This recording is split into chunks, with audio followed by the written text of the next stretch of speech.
بسم الله الرحمن الرحيم. السلام عليكم ورحمة الله وبركاته.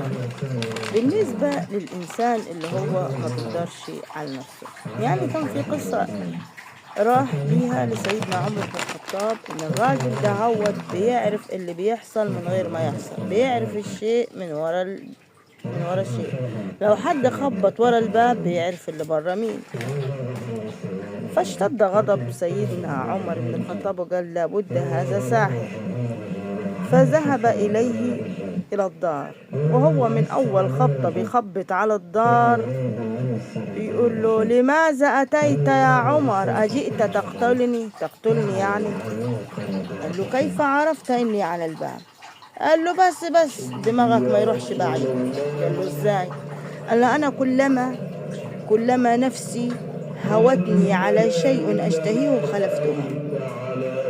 قال له: على طول ما تتبعش كلامها، هي تقول لي كذا أنا أقول لها لا، دايما حازمها وحزنها كده.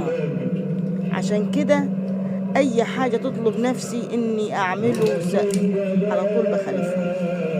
قال له: يعني أنت مش ساحر؟ طب قال له: عرضت عليك الإسلام. قال له: أعطيني أعطيني فرصة يومين وسأرد عليك يا عمر. قال له: ماشي. تاني بعد يومين أتى، قال له: أسلمت ولا ما أسلمتش؟ قال له: أشهد أن لا إله إلا الله وأشهد أن سيدنا محمد رسول الله.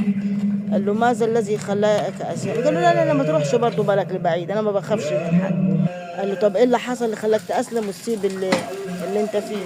قال له: عرضت نفسي عليها الإسلام فأبته فأسلمت، أشهد أن لا إله إلا الله وأشهد أن سيدنا محمد رسول الله. فعلا خالف تعرف.